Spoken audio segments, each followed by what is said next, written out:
Holy Spirit. Yeah. You believe in all that. Yeah. So that's the first step to keeping your eye on the prize is accepting Christ.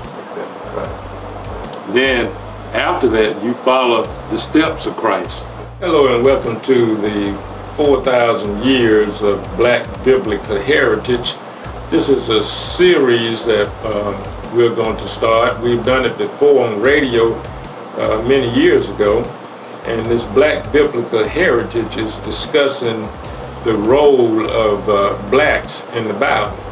And most people don't know that most of the people in the Bible are dark skinned, brown skinned, and most of them are black Hebrews. And there are certain words in the Bible that can identify blacks without saying black.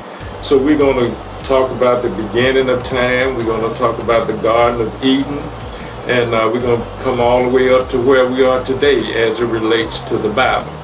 Now, there are certain things in the Bible that are kind of everything in the Bible is true. There were some things that were left out because of interpretations, and anytime you interpretate something, you tend to lose some of the original meaning of the words. So we're going to talk about all those different types of words and things that might have changed throughout the years.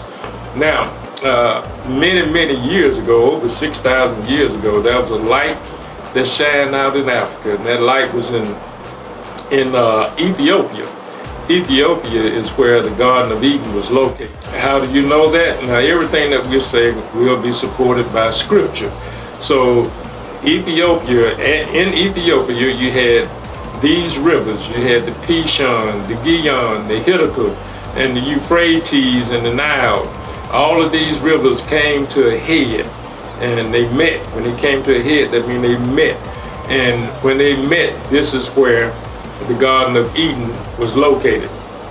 Discovery magazine years ago said that it is most definitely that Adam and Eve were of African descent. Now, mankind was created in Africa, and then they dispersed throughout the world, and this is how you end up with the different colors of skins and pigmentation, and we will get into all of that. Now, for years and years and years, we have been taught that black was bad, black was a curse. We're going to tell you the meaning of black, how sacred black is. Black is not a curse. We've been told that we were cursed because of Ham. That is not true. So what we're going to do with this series, and we're going to do it weekly, we're going to talk about all of these events and people in the Bible, and we're going to support it with Scripture. Now, before we end this segment, I would like to say the reason that we see Jesus as being white, blonde, blue-eyed, is mainly because of Leonardo da Vinci and Michelangelo. And Leonardo da Vinci changed that image from blackness to a white image of Jesus. And that's a lady right here in town. I call her New York. Sometimes I call her the lady from New York. I'm not going to call her name right now because I haven't gotten permission to use her name. But however, she went to England to Westminster Abbey, and she saw these huge black hands holding the world in his hand, and she asked the curator at the museum, whose hands were those and why were they black? And the curator said, those are the hands which symbolizes the creator of the world. And she said, but they're black. And he smiled at her and said, the creator of the world was black. So everybody knew about this except a lot of black people. When I lived in Detroit, I used to go to the shrine of the Black Madonna.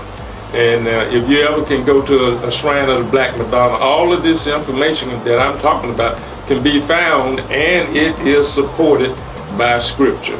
So as we move on, we're going to talk about the great kings and the princesses and the queens of Africa. A lot of them. We're going to talk about Haile Selassie out of Ethiopia. Haile Selassie was the last direct living descendant to Jesus Christ. And I think I might be wrong on the year, but I think Haile Selassie died in the late 70s or early 1980s.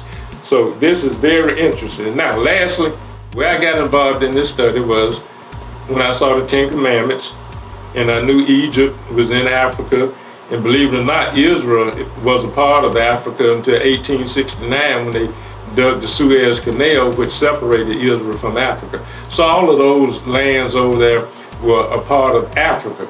So when I saw Charleston Heston playing Moses, I said, this is not right. This just can't be right. So I started trying to do research. I couldn't find any research. When I moved back to Tuscaloosa in 1976, I went to my pastor, Reverend Willie Clyde Jones, and he owned EKH Church Supplies. And he called me one Saturday evening. He said, Dan, I got what you need. He said, I got a book that can identify all the blacks in the Bible, and is supported by scripture.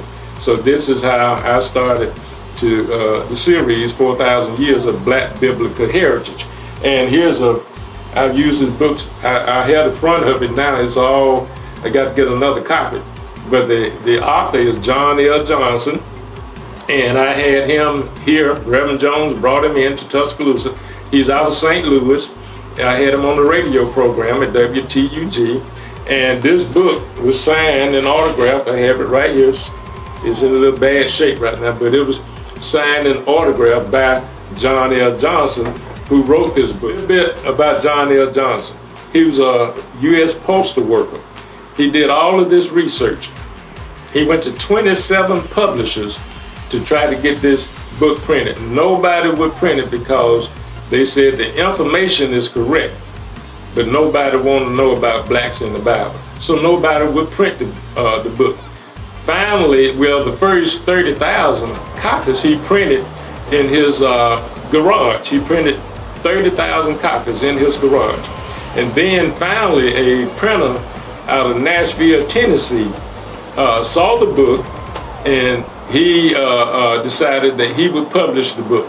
So now this is the first edition of the book, but the book now has had 18 editions. So I got to update mine, but this is the first edition right here. And I need to update my copy, but as I said, this is the original copy, 4,000 Years of Black Biblical Heritage. And we thank you for tuning in. Join us again next week. We're going to continue the program, 4,000 Years of Black Biblical Heritage. And if you have any questions, comments, leave your questions and comments below, and we will address them as quickly and efficiently as possible.